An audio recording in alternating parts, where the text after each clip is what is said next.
کی ہوئی ہیں بانی اور سرپرست منہاج القرآن انٹرنیشنل جناب ڈاکٹر پروفیسر محمد طاہر القادری صاحب سے کہ حقیقت تصوف سیریز.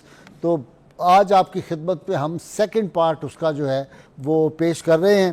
اور ڈاکٹر صاحب کے بارے میں کوئی بہت لمبا چوڑا تعارف نہیں کرانا چاہتا. میرا اور ڈاکٹر صاحب کا 55 برس کا ہمارا تعلق ہے. ہم یونیورسٹی سے جو تھے اکٹھے، ہم کلاس فیلو بھی رہے.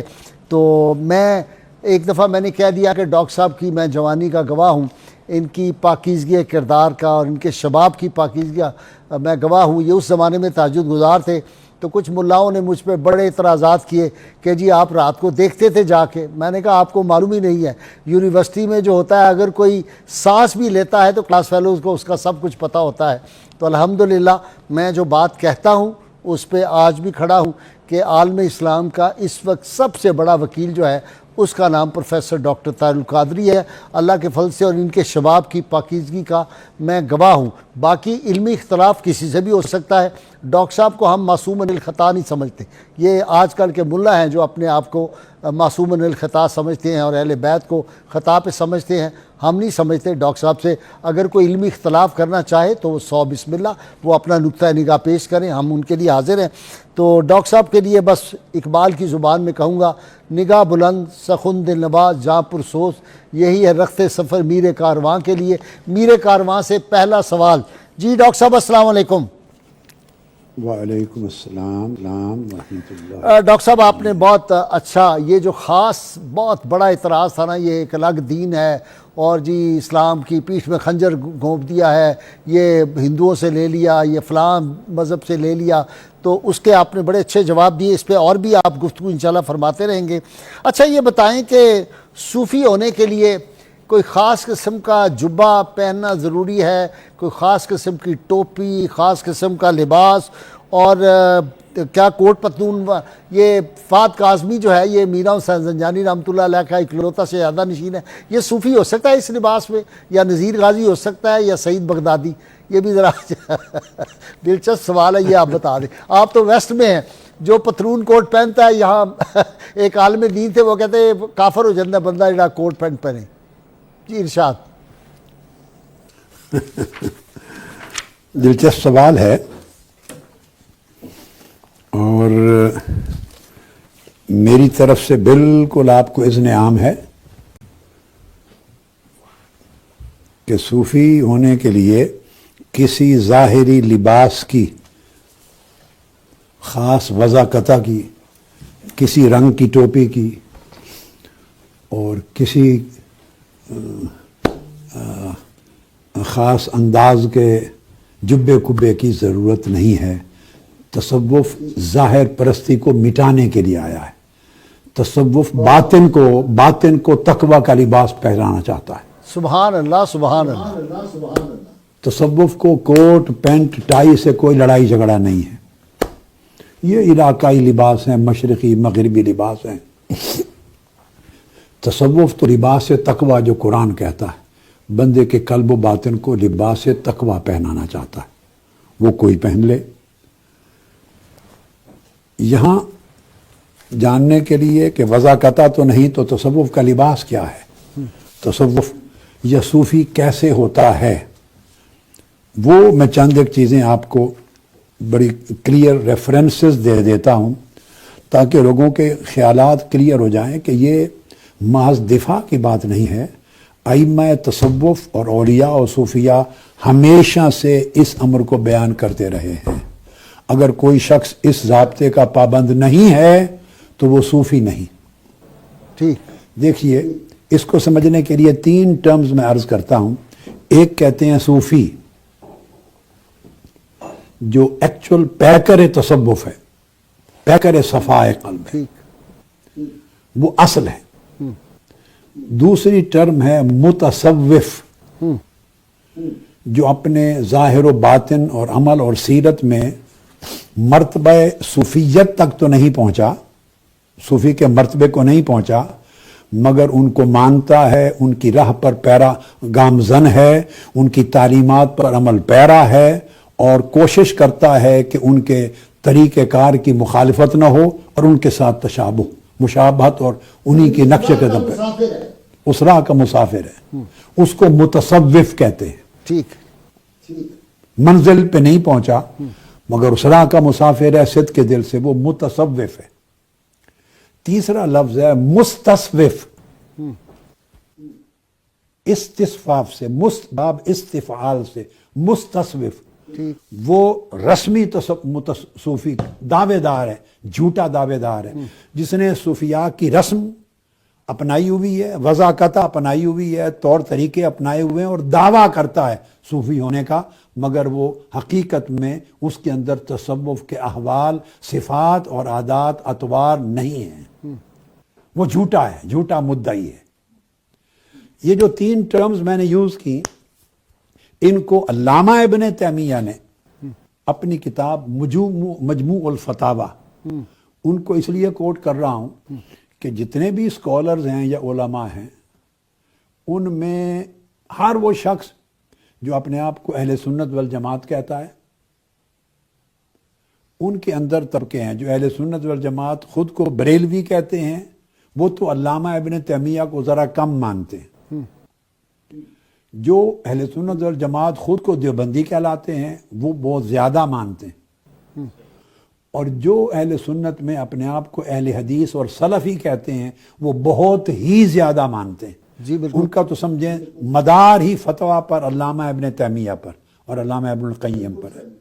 حتیٰ کہ جو علماء یا اسکالرز اپنے آپ کو جدید فکر کا حامی کہتے ہیں اور آزاد روش ہیں، جو پابندی نہیں کرتے کسی طریق کی، ٹریڈیشنل نالج کی، ائمہ محدثین کی، اور قرآن کی بات کرتے ہیں اور چھوٹی چھوٹی سطح پہ کبھی کبھی ہلکا ریفرنس منشا اور مطلب کے مطابق حدیث کا دے دیتے ہیں، لے لیتے ہیں، جہاں نہیں چاہتے نہیں لیتے، تو وہ اپنے آپ کو آزاد خیال سمجھتے ہیں. انہیں بھی اگر ریفرنس دینا ہو تو کسی اور اسکالر کی بجائے ابن تیمیہ کو زیادہ کوٹ کریں گے. یہ درست فرما رہے ہیں آپ.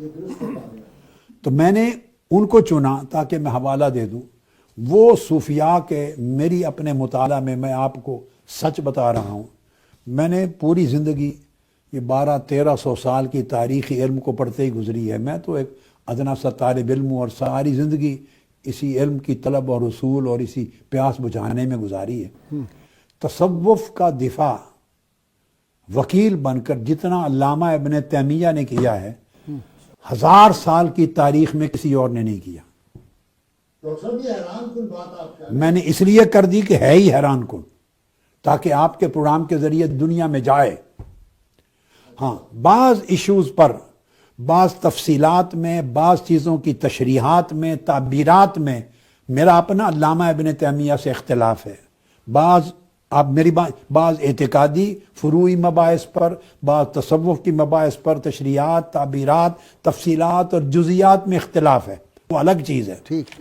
مگر دیانت علمی کا تقاضا یہ ہے کہ اختلاف سے بالا ہو کر بھی جو بات درست ہے اس کو درست مانا جائے. ٹھیک ٹھیک. ایز اے ہول تصوف کے کیس کو جتنا علامہ ابن تیمیہ نے لڑا ہے کامیابی سے، اور جتنا دفاع کیا ہے، اور تصوف کی سپورٹ میں جتنا لکھا ہے، 1000 سال کی تاریخ میں ایک عالم بڑے اکابر علماء میں سے نہیں ملے گا.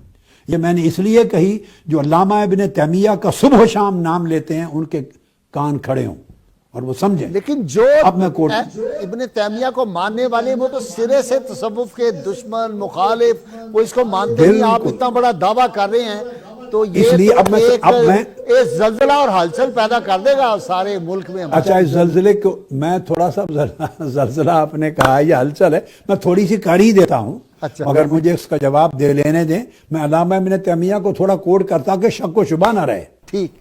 تو علامہ ابن تیمیہ نے تصوف کو سپورٹ کرتے ہوئے، دیکھیے ان کی کتاب مجموع الفتاوی، ٹھیک، اس کی 5ویں جلد 300-400 صفحات صرف ایک جلد کے تصوف کی سپورٹ میں بھری پڑی ہے. اللہ 300-400 صفحات. حیران کن. پھر اس کی 6ٹھی جلد مجموع الفتاوی، یہ کتاب تو معروف ہے ہر بڑے عالم کے پاس، اور سلفی مکتب فکر کے علماء اور دیوبندی عربی مکتب میں ہے، فکر میری لائبریری میں موجود ہے. سب لوگوں کے پاس ہوگی. علماء نے گفٹ کی تھی.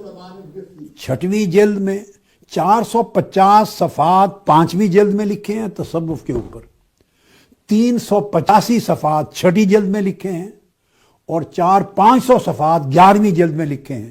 اور درجنوں کتابیں متفرق ہیں جو سب تصوف پہ لکھی ہیں. کمال. اور ایک اور عجیب بات کہہ دوں، حضور سیدنا غوث العظم رضی اللہ تعالی عنہ، ان کی معروف کتاب فتوح الغیب،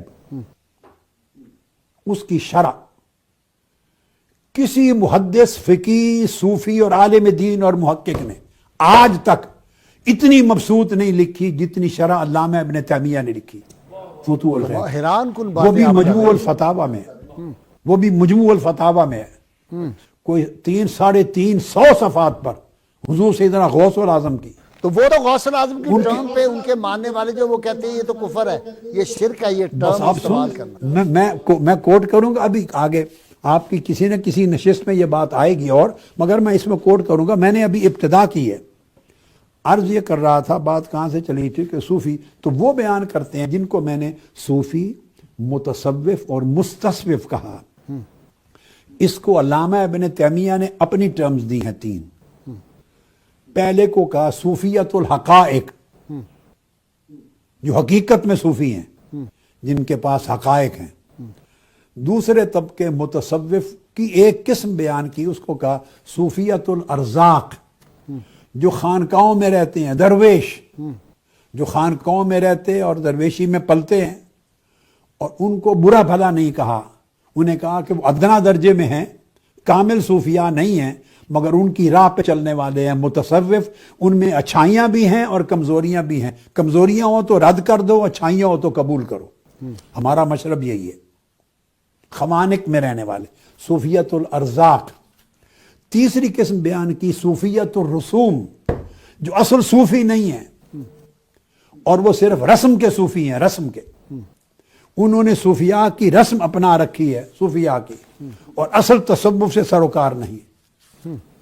اب یہ جو چیز میں نے بیان کی علامہ ابن تیمیہ کی، چونکہ آپ نے بات کہہ دی کہ یہ بڑی زلزلہ بپا کر دینے والی بات ہے، میں ائمہ تصوف کے اقوال پہ بعد میں آتا ہوں، اس کو مزید ایلیبوریٹ کرتا ہوں، بھلے جتنا وقت لگ جائے. یہ بڑی کام کی چیز ہے آپ کے پروگرام کے لیے، بہت بڑی بات یہ میسج جانا چاہیے. یہ تو انقلاب آفرین بات آپ نے کی ہے، اگر آپ اس کو یہ انقلاب آپ کا پروگرام میں بھی چاہتا ہوں کہ انقلاب آفری بنے انشاءاللہ. اب علامہ ابن تیمیہ کی مجموع الفتاوی، ان کی جلد 11، اس کو کوٹ کر رہا ہوں.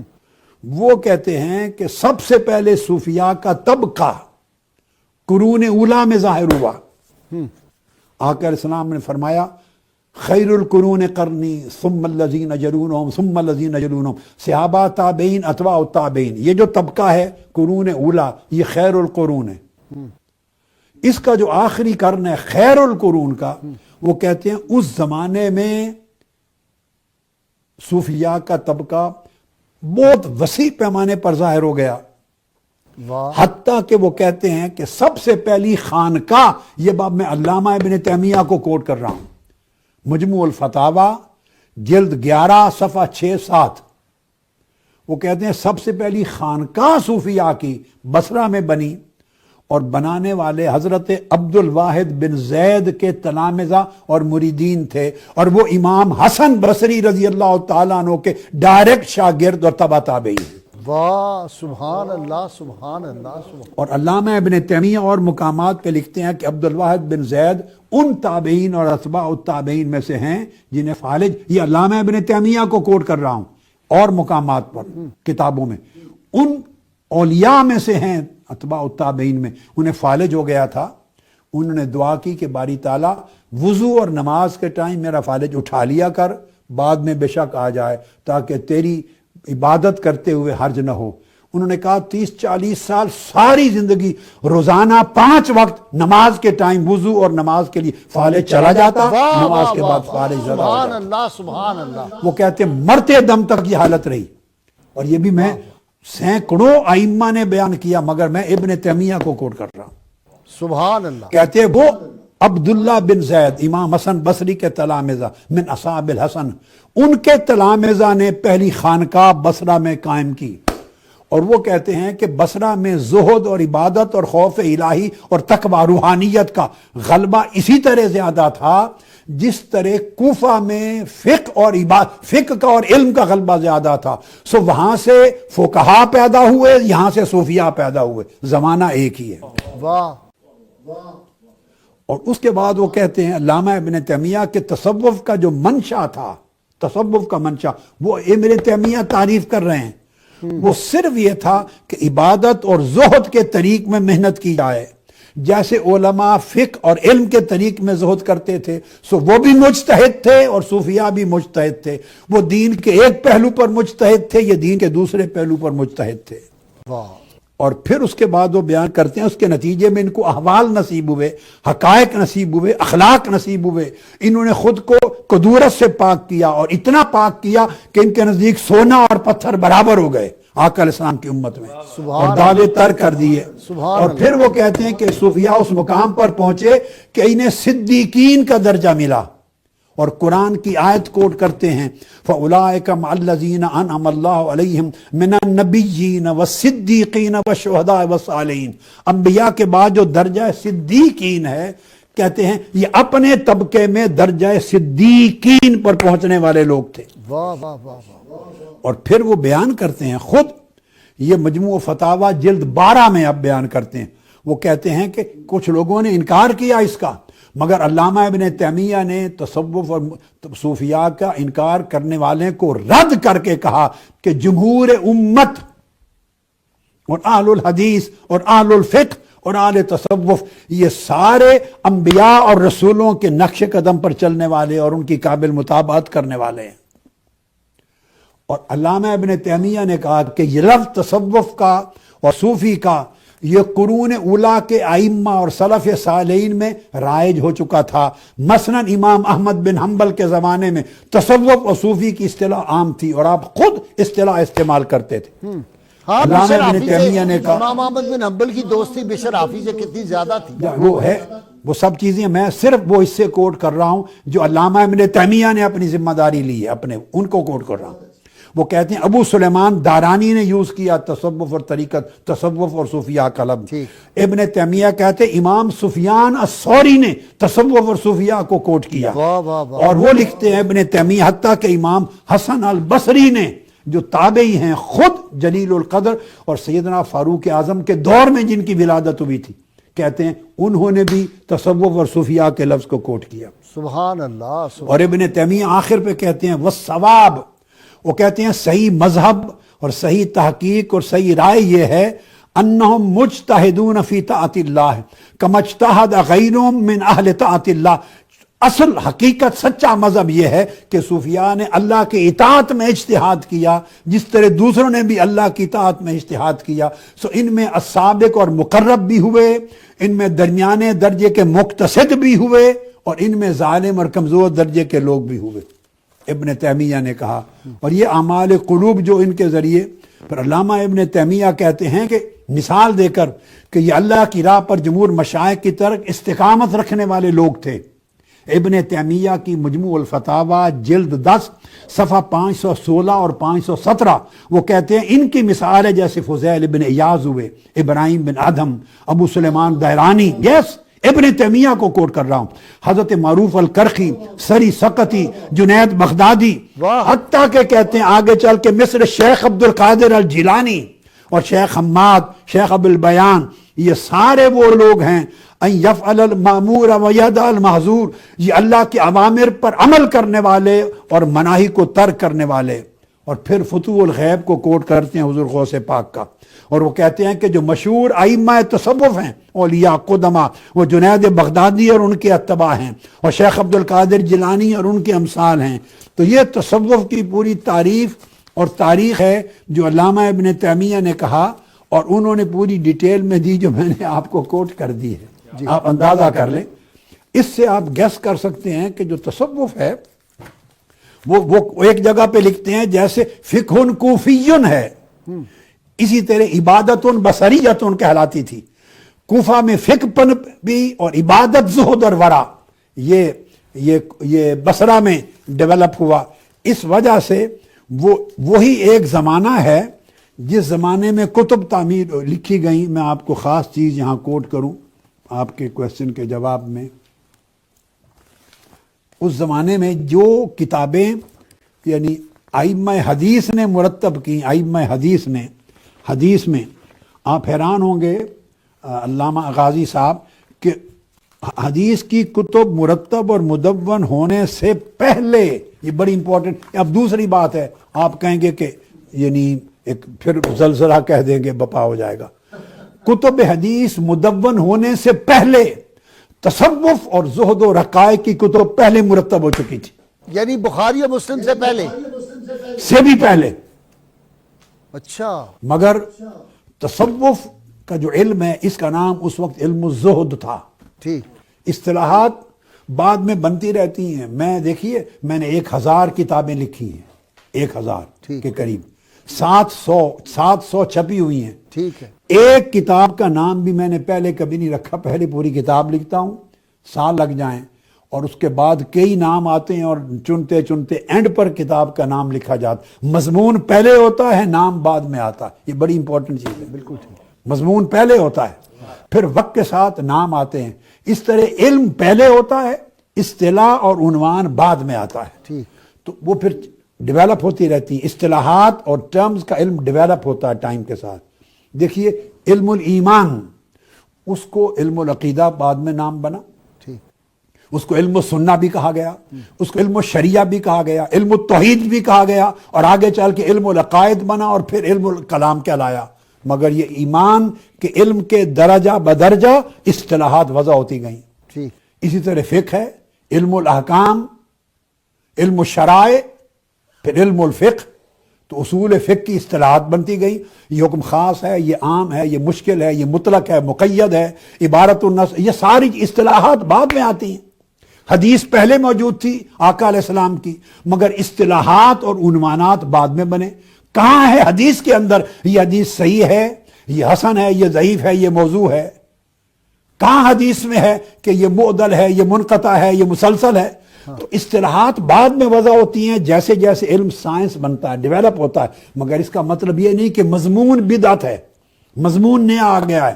مضمون پہلے سے چلا رہا تھا، اصطلاحات بعد میں بنتی رہتی ہیں. تو تصوف شروع میں علم التزکیہ کہلاتا تھا قرآن اور حدیث میں. علم الاحسان تھا، یتلو علیکم آیاتنا ویزکیکم وَيُعَلِّمُكُمُ الْكِتَابَ وَالْحِکْمَةَ. یہ تزکیہ کیا ہے؟ علم التزکیہ، یہی تصوف ہے. یہ ایک نئی اپنے وقت کا نام ملا اس کو. علم الاحسان، وَكَذَلِكَ نَجْزِي الْمُحْسِنِينَ، جو قرآن نے بار بار احسان کا ذکر، علم الاحسان، یہی بعد میں اسی کو تصوف کا نام دیا. جیسے سائنسز ڈیولپ ہوتی ہیں اور ہر علم کے اندر ایسا ہے. تو ایک وقت میں بگننگ میں جب کتابیں لکھی گئیں تو تصوف پر کتابیں جو اصل مصادر ہیں اولی، انہیں کتاب الزہد کہتے تھے. اب سنیے، صحیح بخاری ابھی نہیں مرتب ہوئی تھی. جب سب سے پہلے کتاب امام عبداللہ بن مبارک نے لکھی، کتاب الزہد والرقائق. امام بخاری کی وفات 256 ہجری میں ہے، 256، اور امام عبداللہ بن مبارک کی وفات 181 ہجری میں ہے. یعنی امام بخاری سے لگ بھگ 50 سال پہلے وفات ہوئی. وہ امام بخاری کے دادا شیخ ہے، دادا شیخ، جن کی سند سے حدیثیں لی امام بخاری نے. کتاب بعد میں مرتب ہوئی. انہوں نے سب سے پہلی کتاب لکھی کتاب الزہد والرقائق، معروف ہے، میرے پاس موجود ہے لائبریری میں. دوسری کتاب امام وقی بن الجراح نے لکھی. یہ مصادر ہیں کتب تصوف کی. آقا علیہ السلام کی زندگی کے وہ حصے جن سے تصوف نے تشکیل پانا ہے، صحابہ کرام اور تابعین کی زندگی کے وہ حصے جن سے تصوف، زہد، ورع، توکل اور پورے صفائے قلب کے احوال تشکیل پانے ہیں. تو اس کو کتاب الزہد کا امام وقی بن الجراح 197 میں وفات ہوئی ان کی. امام بخاری کے دادا شیوخ میں ہیں. تیسرا امام احمد بن حنبل، امام بخاری کے شیخ ہیں. امام بخاری ان کے پاس ٹھہرتے اور ان سے حدیثیں لیتے. 241 میں امام احمد بن حنبل نے تصوف کی کتاب الزہد کے نام پر پہلی کتاب لکھی اور مصادر میں سے ہے. امام ابن عمران الموصلی، وہ امام سفیان ثوری کے تلامذہ میں سے ہیں، امام بخاری کے دادا شیوخ میں سے، انہوں نے کتاب الزہد لکھی. امام اسد بن موسیٰ، امام بخاری سے پہلے 212 میں فوت ہوئے، کتاب الزہد لکھی. امام ابو داؤد سجستانی جو سنن ابی داؤد کے مصنف ہیں، انہوں نے کتاب الزہد لکھی. الغرض خطیب بغدادی نے کتاب الزہد لکھی. امام بہقی نے کتاب الزہد لکھی. ابو حاتم الرازی نے لکھی. الغرض امام احمد بن عمر بن دہاق الشیبانی، امام بخاری کا ایک زمانہ ہے، انہوں نے کتاب زہد لکھی، درجنوں کتابیں الزہد والرقائق کے نام پر سیاستہ حدیث کی کتب مدون ہونے سے پہلے لکھی جا چکی تھی، اور صحیح بخاری میں بھی ابواب ہیں زہد کے. تو اس کا مطلب یہ ہے کہ یہ وہ علم ہے. تو ٹائٹل اس یہ وقت جہالت پہ مبنی بات ہے کہ جی یہ تو برے صغیر میں یہ کام شروع ہو گیا ہندو ویدانت سے متاثر ہو کے، اور یہاں کے لوکل جو تھا اس کے محض اثرات جہالت ہو گئے، اس کا تصوف کا کوئی تعلق ہی نہیں اسلام سے. یہ بالکل جہالت ہے، یا عداوت ہے، یا کم علمی اور کج فہمی ہے، یا جان بوجھ کے سچ کو جھوٹ بنانا اور لوگوں کو گمراہ کرنا. ہر ایک کا الگ الگ کیس ہے. آپ کئی لوگ طبعاً فہد کاظمی چاہیں کوئی سوال؟ فہد کاظمی کچھ پوچھنا چاہ رہے ہیں درمیان میں. جب وہ اگر یہ پوچھ لیں تو میں اب تصوف کا جو پوچھا تھا نا میں اس کی کہ صوفیاء کا منہج آپ نے پوچھا اسی حوالے اسی کنٹینیوٹی میں کوئی بات فہد کاظمی چاہ رہے یا ہیں. پوچھ لیں جی فہد کاظمی. تاکہ میں ان کا منہج میں تعریف بتا دوں. قبلہ میں تو آئی ایم ایکسٹریملی گریٹفل جو کل بھی کانورزیشن ہو رہی تھی، جو آج بھی کانورزیشن جس نہج پر پہنچی، تو میں تو آپ سے صرف یہی پوچھنا چاہوں گا کہ اس کا مطلب ہے کہ اگر ڈیڈز کے لیے فقہ ضروری ہے یا اسلامک لا ضروری ہے، عقائد کے لیے تھیولوجی علم الکلام ضروری ہے، اور جیسے آپ بات کر رہے ہیں کہ قلبی کیفیات کے لیے علم التصوف ضروری تھا، تو پھر تو ہمیں ائمہ تصوف کا شکر گزار ہونا چاہیے کہ انہوں نے اس علم کو ہمارے لیے پریزرو کر کے ٹرانسمٹ کیا. تو ان ائمہ کے شکر گزار ہونے کے باوجود ہم انہیں ٹارگٹ کیوں کر رہے ہیں؟ یہ کیا ریزن ہے کہ ان کی کنسسٹنٹلی ٹارگٹنگ جاری ہے؟ اس کو میں آپ کی بات کی تائید کرتے ہوئے یہ ایک بات کہوں گا کہ جو صوفیاء کا طبقہ ہے امت مسلمہ میں، ان کا اتنا بڑا احسان ہے. وہ دراصل یہ تسلسل ہے اصحاب صفا کا. دراصل تصوف کا اجتماعی یعنی خانقاہ تو حضور علیہ الصلوۃ والسلام نے پیدا فرمائی، وضع فرمائی، بنیاد رکھی، اساس رکھی، اور ان کا وضع قطع رہن سہن طور طریقے احوال و اعمال وہ باقی بہت صحابہ کرام سے ایڈوانس تھے روحانیت میں، ورع میں، توکل میں، حتیٰ کہ وہ عبادت میں اور مسلسل روزے رکھنے اور مشقت میں اتنے تھے کہ کبھی وہ روزے رکھتے رکھتے بے ہوش ہو کے گر جاتے. اور حدیث پاک میں ہے کہ منافق یا عام لوگ کہتے بدو لوگ ہؤلاء مجانون، یہ پاگل ہیں. آقا علیہ السلام فرماتے اگر تمہیں پتہ چل جائے ان کی حقیقت کیا ہے تو تم بھی یہ پاگل ہونا پسند کرو. یہ حدیث پاک ہے. تو آقا علیہ السلام نے باقی صحابہ کرام کے بھی اعمال و احوال تھے، مگر یہ خصوصیت تھی بس امت میں، یہ اسی کا تسلسل ہے. سب تابعین، اتباع التابعین، سلف صالحین میں علم تھا، عمل تھا، تقوی تھا، پرہیزگاری تھی، جہاد تھا، اجتہاد تھا، صلاح تھی، خیر تھی، سب چیزیں ایک درجے پر. مگر ان میں جن لوگوں نے بطور خاص قلب و باطن کی اصلاح کی راہ اپنائی اور قرب و رضا الہی کو مضبوط تر کر کے نفس اور شیطان کے حملے کے طریقے وضع کیے اور بتائے، بس وہ اصحاب صفا کی طرح وہ صوفیات ہے. ان کا امت پہ احسان ہے. ٹھیک، امت پہ احسان ہے. اور جو ان کا منہج ہے وہ آپ دیکھ لیں. اب اگر تو کوئی آج کے لوگوں سے جو صوفی نہیں ہیں اور مستصوف ہیں یا صوفیت الرسوم ہیں، دعوے دار ہیں، جھوٹے دعوے دار ہیں، انہیں دیکھ کر تصوف اور صوفیاء کا انکار کرنا چاہے یا ان کے مقام و مرتبہ کے بارے میں غلط تصور قائم کرنا چاہے تو اس کی زیادتی ہوگی. اسی طرح آپ آج کے علماء کو دیکھ لیں. آج کے علماء کون ہے جو امام ابو حنیفہ، امام مالک، امام شافعی اور احمد بن حنبل کی طرح نظر آتا ہے؟ کون ہے جو امام بخاری، مسلم، ابو داؤد، نسائی کی طرح زہد، ورع، توکل اور ان کی کیفیات؟ ڈاکٹر صاحب میں اس سے بڑھ کے بات کروں گا. آپ اور میں جو اس وقت 70+ ہیں، مجھے بتائیں آج سے 50-40 سال پہلے علماء اس طرح کے ہوتے تھے؟ جن بزرگوں کے پاس آپ نے استفادہ کیا، جن کو ہم نے دیکھا، اب یہ جو گالی برگیڈ شروع ہو گئے ہیں اور کفر کے فتووں کی مشینیں لگائی ہیں روز، تو یہ تھا اس وقت؟ ان کو ان کے ساتھ کمپیئر کیا جا سکتا ہے؟ آپ نے بڑی پتے کی بات کی. یعنی آج کے لوگوں کی جو گراوٹ ہے یہ زندگی کے ہر طبقے میں گراوٹ ہے. ہاں جی. اگر ان کی گراوٹ دیکھ کر آپ نے اصل کا انکار کرنا ہے تو پھر تو آپ کے پاس دین میں بھی کچھ نہیں بچے گا جس کا اقرار کریں. وہ تو بڑے پرانے زمانے کے لوگ تھے، ائمہ اکابر، پرانے جس طرح آپ نے کہا جن اساتذہ سے ہم پڑھے ہیں، میں پڑھا ہوں یا آپ پڑھے ہیں، یا جن اساتذہ کو اپنی ینگ لائف میں دیکھا ہے، جن سے اکتساب فیض کیا ہے، یہ وہ لوگ تھے جن کی تہجد کبھی قضا نہیں ہوتی. لا ریپ میں نے دیکھا ہے 5-10 پارے روزانہ تلاوت کرنے والے تھے.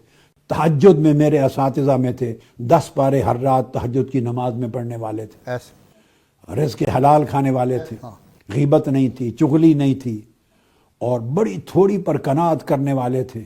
غیبت اور ان کے اندر ہمیشہ اجتہاد اور تہجد اور عبادت گزاری تھی، اور اللہ کا ہر وقت کا شکر تھا، حضور کا عشق اور محبت تھا، تقویٰ تھا، پرہیزگاری تھی. ہم نے وہ لوگ آنکھوں سے دیکھے ہیں. اب ان میں سے کوئی جھلک بھی آج نظر نہیں آتی. ایسے یہ تو بڑی صدیوں کی بات چھوڑ دیں، یہ تو 50 سال اور 60 سال پہلے کی بات ہے.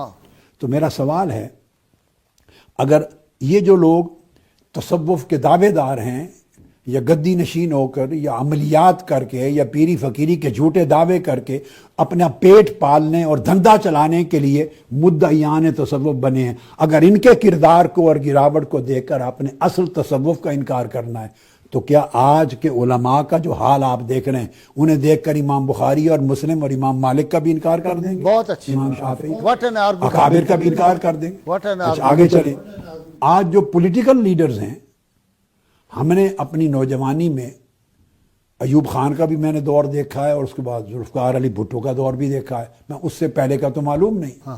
تو جو ہم سے زیادہ عمر رکھنے والے ہیں انہیں قائد اعظم محمد علی جناح کا اور لیاقت علی خان کے دور دیکھے ہوں گے. سردار تو عبدالرحمان جو سیاستدان، جو کردار ان کا، یہ نہیں کہتا کہ فرشتے تھے، مگر جو کردار جمہوریت پسندی، اصول پرستی، نظریہ، ایک قاعدہ، کرپشن سے فری لائف، دیانت، جو ان کی ہم نے دیکھی ہے سیاستدانوں میں، اس کی رتی کا کروڑواں حصہ آج سیاستدانوں، حکمرانوں میں نظر نہیں آتا. تو ان کا حال دیکھ کر آپ سیاست کا انکار کر دیں گے؟ پھر کہیں گے خلفائے راشدین بھی نہیں تھے، کہیں گے عمر بن عبدالعزیز بھی نہیں تھے، کہہ دیں سلطان صلاح الدین ایوبی جیسے کو بھی نہیں مانتے. پھر آپ ہر ایک کا انکار کرتے چلے جائیں. سلطان محمود غزنوی اگر آج کسی کے کردار میں، آج اپنے لوگوں میں جو اخلاقیات کی گراوٹ ہے، تو سمجھیں کہ اخلاقیات کا پڑھنا پڑھانا چھوڑ دیں. آج جمہوریت کہیں نظر نہیں آتی تو جمہوریت کو کتابوں سے نکال دیں کہ اس کا وجود ہی کبھی نہیں تھا. نہیں، ہمیں تسلیم کرنا ہوگا کہ یہ گراوٹ کا زمانہ ہے. تاجر بھی گرا ہے اپنے کردار میں، انڈسٹریلسٹ بھی گرا ہے، ذمہ دار بھی گرا ہے، سیاستدان بھی گرا ہے، حکمران بھی گرا ہے، ڈاکٹر کا کریکٹر بھی گرا ہے. ڈاکٹر لوگوں کو ذبح کرتا پیسے بناتا ہے. ہر ایک کا، ہر شخص کا کردار گرا ہے. جب ہر ایک کا گرا ہے اور آپ ہضم کر رہے ہیں اور ان کی وجہ سے پہلے اچھے لوگوں کا انکار نہیں کرتے، تو ان کا بھی گرا ہے جو تصوف کے دعوے دار ہیں. تو ان کے کردار کی گراوٹ کو دیکھ کر اعلیٰ لوگوں کا انکار کیسے کرتے ہیں؟ اصل تصور کا انکار کیسے کرتے ہیں؟ تو نقلی کو دیکھ کر اصلی کا انکار کبھی نہ کریں. نقلی کو رد کریں، اصلی کو رکھیں. یعنی عمل ان کا دیکھیں اور رد حضور داتا گنج بخش علی حجویری کا کرنا چاہیں. کتنا ظلم ہے. گراوٹ ان کے کردار کی دیکھیں، اور جو آج مولوی جو کچھ من گھڑت قصے کرتے ہیں، حالات ان کے دیکھیں اور رد باجزید بستامی کا کرنا چاہیں، جنید بغدادی کا کرنا چاہیں، جو یہ کہتے تھے ذوالنون مصری کا کرنا چاہیں، جو کہتے تھے کہ اگر کوئی شخص ہوا میں اڑتا نظر آئے اور پانی پر چل رہا نظر آئے، اس کو ولی نہ جانے جب تک اس کی زندگی کے ہر فعل میں مطابقت مصطفیٰ نہ دیکھے. جن کا عمل یہ تھا کہ تصوف اتباع مصطفیٰ کے بغیر نہیں ہے. میں آپ ان کی ذرا تعریفات دیتا ہوں آپ کے اس سوال کو اینڈ کی طرف لے جانے کے لیے. کہ اب آپ اس تصور کو دیکھیں. میں دفاع ہوں ان لوگوں کا، آپ اپنے پروگرام کے ذریعے دفاع کر رہے ہیں ان ہستیوں کا جو تصوف کے بانیان تھے، تصوف کے پیکران تھے، اور زہد، ورع اور تقوی کے پیکر تھے، جنہوں نے اس معرفت اور زہد اور ورع اور کردار و صلاح کے نور سے امت کو اجالا بخشا، اور جن کے قدم رنجا کرنے سے پورے ہند میں اسلام کا نور آیا. وہ خواجہ اجمیر تھے، وہ سیدنا غوث اعظم شیخ عبد القادر جیلانی تھے، وہ حضور بابا فرید الدین گنج شکر تھے، وہ نظام الدین اولیاء تھے، وہ قطب الدین بختیار کاکی تھے، وہ بہاؤالدین زکریا ملتانی تھے، وہ شیخ شہاب الدین سہروردی تھے، وہ حضرت امام رفاعی تھے، امام شاذلی تھے. وہ جتنے اکابر رسیاں جنہوں نے پوری روئے زمین پر آقا علیہ السلام کی سنت کا نور پھیلایا، اور لوگوں کے قلب و باطن کی تطہیر کی اور لوگوں کو اللہ کے قریب کیا اور ان کے نفوس کے فتنوں سے بچانے کی تدبیریں بتائیں. بادشاہوں کے سامنے جی کھڑے ہو گئے بجدر الافسانی خواجہ باقی باللہ بادشاہوں کو ٹھیک کر دیا.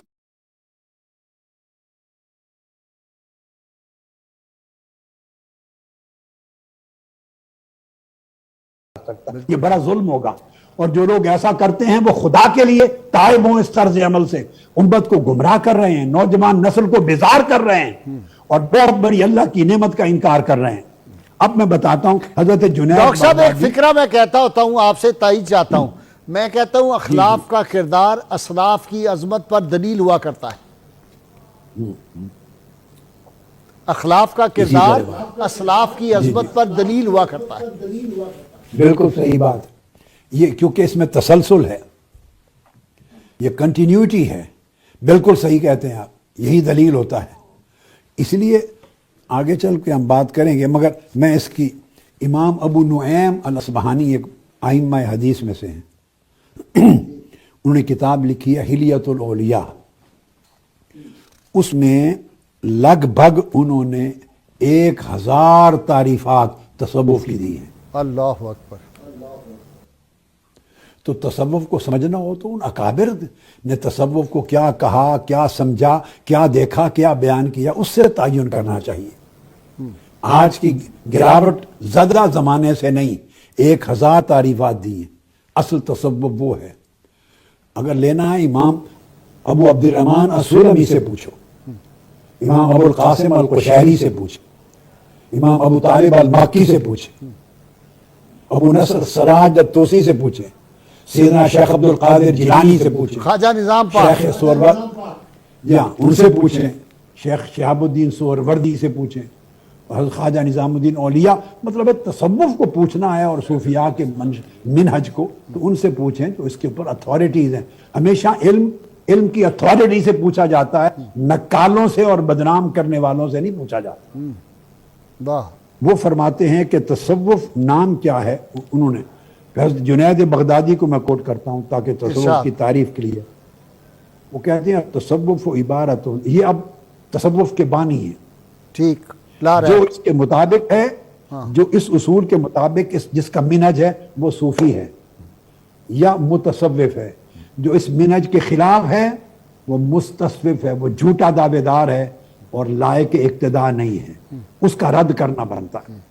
فرماتے ہیں التصوف عبارت عن الدخول فی کل خلق ثنی والخروج من کل خلق دنی. یہ تصوف کی مختصر تعریف اور بڑی عمدہ تعریف اور جامع. فرماتے ہیں ہر اچھے اخلاق میں داخل ہو جانا اور ہر برے اخلاق کے دائرے سے نکل جانا, اس کا نام تصوف. واہ واہ واہ واہ واہ واہ واہ, کتنی کمپریہنسو, کتنی کمپریہنسو ہے, بڑی کمپریہنسو. پھر آپ فرماتے ہیں حضرت امام جنید بغدادی, تصوف نام ہے دل جو دنیا کی موافقت سے دل کو خالی کر لینا. دنیا جو آپ کو حق سے دور کرتی ہے اس کی موافقت سے دل کو خالی کرنا, اور جو بشری اوصاف ہیں ان کے غلبے سے طبیعت کو خالی کرنا, بچانا, نفسانیت کے اسباب سے کنارہ کشی اختیار کرنا اور روحانیت کے کمال کے اسباب کو اپنانا, اور ہمیشہ حق تعالیٰ کی بارگاہ اور اس کے احکام کے امور پر پابند رہنا, اور پوری امت کی خیر خواہی کرنا, اور اللہ کی رضا اور وفا کا مجسم پیکر بن جانا, اور شریعت محمدی کا کامل متبع بن جانا. جس میں یہ خوبیاں جمع ہو جائیں وہ صوفی ہے. واہ واہ واہ واہ, سبحان اللہ سبحان اللہ. یہ تصوف جنیدی ہے, یہ سٹینڈرڈ تصوف ہے. ہاں, ہم اس تصوف کے قائل ہیں اور اس کا دفاع کر رہے ہیں, اور کیا بدنصیبی ہے آج کے دور میں کہتے ہیں وہ اولیات شاہی کوئی نہیں, اس طرح کے فکرے, نعوذ باللہ من ذالک. جب وہ کوئی تو پھر جو اولیاء کو کوئی شے نہیں مانے گا, اس کا مطلب وہ شیطان کو شے مانیں گے, شیطان کو مانیں گے. واہ واہ, اس کو مانتے ہیں ڈاکٹر صاحب, اس کو مانتے ہیں, اس کی طاقت کو بھی مانتے ہیں. شیطان کو شے مانیں گے. اب حضرت با یزید بستامی سے پوچھا گیا, یعنی طویل تفسیریں میں مختصر لینا چاہ رہا ہوں، بالکل مختصر، بڑی بڑی تعریفات ہیں۔ جی پلیز۔ حضرت باجد بستامی نے کہا کہ تصوف، میں بتا رہا ہوں تاکہ پتہ چلے صوفی کا منہج کیا ہے، تصوف کیا ہے، اور صوفیاء کون ہوتے ہیں، صوفیاء کا مشرب کیا ہے۔ ٹھیک۔ فرماتے ہیں کہ اللہ کی بندگی میں نفس کو روند دینا، نفس کو اللہ کی بندگی میں غلام بنا دینا، اور اللہ کے ساتھ اس کی بارگاہ ربوبیت کے ساتھ تعلق، قلب کو جوڑ دینا، اور عمدہ اخلاق الہیہ کو پوری زندگی میں استعمال کرنا، اور کلیتاً صرف اللہ کو دیکھنا اور اللہ کے غیر سے سر نظر کر لینا، اس کا نام تصوف۔ اور جسے یہ حال نصیب ہے وہ صوفی ہے، جو اس حال سے خارج ہے وہ صوفی نہیں ہے، جھوٹا دعوے دار ہے۔ حضرت ذوالنون مصری کی تعریف بتاتا ہوں، وہ فرماتے ہیں تصوف صحبت کا نام ہے، کہ اللہ کے ساتھ صحبت ہو موافقت کے ذریعے، کہ اللہ کے ہر امر میں آپ کا دل موافق رہے، جو امر الہی ہے دل اسے اس طرح قبول کریں کہ اس کی خواہش بھی یہی ہے، ایسی موافقت تامہ پیدا ہو جائے۔ رسول کے ساتھ تعلق، صحبت ہو متابعت میں، ہاں وقت حضور کی متابعت میں رہے اور یہ صحبت رکھے۔ مخلوق کے ساتھ تعلق ہو مناصحت میں، ہر وقت مخلوق کی خیر خواہی، اپنا یا پرایا، دل میں خیر خواہی ہو۔ نفس کے ساتھ تعلق ہو مخالفت میں، نفس امارہ جو چاہے اس کی مخالفت پہ ڈٹا رہے، اور شیطان کے ساتھ تعلق ہو محاربت میں، جنگ لڑے شیطان سے۔ جس شخص کی یہ 5 صحبتیں میسر ہیں اس شخص کو صوفی کہتے ہیں، اس کا منہج تصوف ہے۔ پھر ذوالنون مصری رضی اللہ تعالیٰ نے ایک اور تعریف کی ہے تصوف کی، وہ کہتے ہیں تصوف کا مدار 4 چیزوں پر ہے، 4: حب الجلیل، و بغض القلیل، و اتباع التنزیل، و خوف التحویل۔ جس شخص کی سیرت و کردار اور ظاہر و باطن ان 4 خوبیوں کے ساتھ مزین ہے اور مستحکم ہے وہ صوفی ہے، اور اس کا منہج تصوف ہے، اور جو ان سے خالی ہے وہ نہ صوفی ہے نہ اس کا طریق تصوف ہے۔ فرماتے ہیں یہ کہ رب کائنات کی، جلیل کی، اس کی محبت موجزن ہو، اور قلیل دنیا سے بغض ہو اس کے دل میں، دنیا طلبی، دنیا کا حرص، دنیا کا لالچ اور دنیا کا طمع اس سے دور ہو اس کا دل، اور اتباع التنزیل، وحی الہی قرآن اور سنت ہر وقت اس کی اتباع کرے، ہر وقت اتباع کرے، وخوف التحویل، اور اللہ سے ڈرتا رہے کہ کہیں وہ اپنی نعمت چھین نہ لے، کہیں میرا اللہ ناراض نہ ہو جائے، کہیں قرب عود میں نہ بدل جائے۔ تو جس کو ہمہ وقت یہ خوف رہے اس کی محبوبیت کے باوجود، یہ 4 چیزوں کا مجموعہ تصوف ہے۔ نہیں تو جس کو یہ خیال رہے کہ اہل اقتدار، اہل مال وہ ناراض نہ ہو جائیں، تو وہ ڈاکٹر صاحب پھر کس کھاتے میں جائے گا؟ وہ تصوف نہیں ہے، وہ خرافات ہے، اچھا، طمع پرستی ہے، باطن پرستی ہے۔ صوفی سلطان پرست نہیں ہوتا، واہ، صوفی رحمان پرست ہوتا ہے۔ سبحان اللہ، سبحان اللہ، سبحان اللہ۔ صوفی ہر وقت رحمان کا محتاج رہتا ہے، وہ سلطان کا محتاج نہیں ہوتا، وہ سلطانوں کی بلکہ سلطان ان کے محتاج ہوتے ہیں۔ ابو ان کے الحسن محتاج خرقانی کا محتاج ہے سلطان محمود غزنوی۔ جی جی، یہ میں یہاں چونکہ ایک بات آپ نے بڑی دلچسپ کر دی، یہاں میں آپ کو ایک کوٹ کر دوں، جی ارشاد۔ بڑا ائمہ حدیث نے واقعات بیان کی ہیں، امام ابن قدامہ نے، کہ حضور سیدنا شیخ عبد القادر جیلانی رحمۃ اللہ تعالی علیہ آپ کے زمانے میں خلیفہ تھا، اور اس آپ کبھی کبھی خطاب کرتے ہوئے آپ کے مدرسہ میں، آپ کی درگاہ میں، خانقاہ میں ایک کھجور کا تنا تھا، کھجور کا، وہ جو تنا تھا کھجور کا، تو جو خلیفہ تھا جس کی میں بات کر رہا ہوں اس کا نام تھا، جو اس وقت خلیفہ، مقتفی لامر اللہ۔ سیدنا شیخ عبد القادر جیلانی رضی اللہ تعالیٰ عنہ کے دور میں کئی خلفاء بنو عباس کے 6-7 ہوئے جی، مقتفی لامر اللہ۔ ٹھیک۔ اچھا، اس کو یہ کھٹکا تھا کہ آپ خطاب کرتے جب اجتماع عام میں، تو آپ کے مدرسہ یا خانقاہ میں کھجور کا تنا تھا۔ کبھی کبھی یہ سلطان اور رحمان کی بات ہوئی نا، تو میں نے کہا میں کوٹ کروں، اور یہ کون بیان کر رہا ہے واقعہ سنیں, کوئی عام صوفی بھی نہیں کوٹ کر رہا, یہ امام ابن رجب الحنبلی, واہ, حنبلی مذہب کے عظیم محدث اور علم الحدیث یا اہل الحدیث اور سلفی حضرات جن کو سر آنکھوں پہ جن ائمہ کو مانتے ہیں ان میں سے ایک ہے. ٹھیک. ان کی کتاب الزیر علی طبقات الحنابلہ, اس کے تحت وہ لکھتے ہیں. تو وہ کہتے ہیں کہ آپ کبھی کبھی خطاب کرتے تو اس کھجور کا جو تنا تھا اس کو اشارہ کر کے اس کو کہتے کہ یا نخیلہ لا تتعدى اقطع راسک, اے کھجور کے تنے سیدھا رہنا, اپنی حدوں سے تجاوز نہ کرنا ورنہ تمہارا سر قلم کر دوں. آپ خطاب عوام سے کرتے ہوئے درمیان میں کبھی کھجور کے تنے کو یہ کہہ دیتے تھے, کھجور کے تنے, اے کھجور نہیں ہے تنے, سیدھی رہنا, حدود سے تجاوز نہیں کرنا ورنہ تمہارا سر قلم کر دوں گا. خلیفہ مقتفیل امر اللہ نے اپنے وزیر ابن حبیرہ کو بلایا, اس نے کہا مجھے لگتا ہے یہ مجھے ایڈریس کرتے ہیں, کھجور کو خطاب کرتے ہوئے دراصل میرا سر قلم کرنے کی دھمکی دیتے ہیں, تو تم جاؤ یا کسی کو بھیجو انہیں کہیں کہ میں خلیفہ وقت ہوں تو کچھ میرا خیال کریں, اس طرح دھمکی نہ دیا کریں, آپ انہیں مسئلہ حل کرائیں, نرم کریں. اس وزیر ابن حبیرہ نے آدمی کو بھیجا, اس کا جو بڑا ایڈوائزر تھا مین, شیخ ابو الحسن.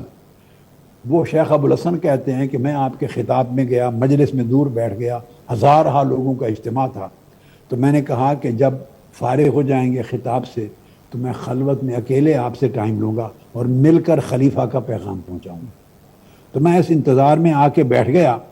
تو جب بیٹھ گیا تو وہ شیخ ابو الحسن کہتے ہیں کہ خطاب کے دوران, ابھی تو میں بیٹھا ہوں سامعین میں, ملاقات ہی نہیں ہوئی, تو خطاب کے دوران میری طرف دیکھتے ہیں, وَيَقُولُ فِي أَثْنَاءِ كَلَامِهِ نَعَمْ أَقْطَعُ رَأْسَهَا, دیکھ کر مجھے کہتے ہیں ہاں میں سر قلم کر دوں گا اس کھجور کے تنے کا مگر حد سے بات تجاوز کرے گی. تو کہتے ہیں میں سمجھ گیا کہ انہوں نے مجھے سوال کیے بغیر جواب دے دیا ہے. میں نے جا کے وزیر کو بتایا, وہ رو پڑا اور اس نے خلیفہ کو کہا تم چپ کر جاؤ, تمہاری نہیں چلے گی, یہ رحمان والے لوگ ہیں, سلطان والے لوگ نہیں. ڈاکٹر صاحب بہت شکریہ, آپ نے بڑا قیمتی وقت دیا, بڑی اہم باتیں ہو گئیں اور بڑے شکوک و شبہات مزید نکلے, اور انشاءاللہ ہماری نوجوان نسل اس طرف آئے گی, اب تصوف کی طرف آئے گی. اللہ کریم کی بارگاہ میں دعا ہے ناظرین, اللہ کریم ہمیں حضور سید عالمین صلی اللہ علیہ وسلم کی غیر مشروط محبت لامحدود فتح نصیب فرمائے. یہ جوہر ایمان ہے, اور یہ ڈاکٹر صاحب کی ساری جو گفتگو ہے اس کا نقطہ نظا, اس کا مرکزی نقطہ جو ہے وہ یہی ہے کہ سرکار صلی اللہ علیہ وسلم کے ساتھ اپنا تعلق جو ہے وہ غیر مشروط اور لامحدود قائم کر لو. مل کے نعرہ لگائیں گے, پاکستان کا مطلب کیا, لا الہ الا اللہ محمد رسول اللہ صلی اللہ علیہ وآلہ وسلم. مولاي صل وسلم دائما أبدا على حبيبك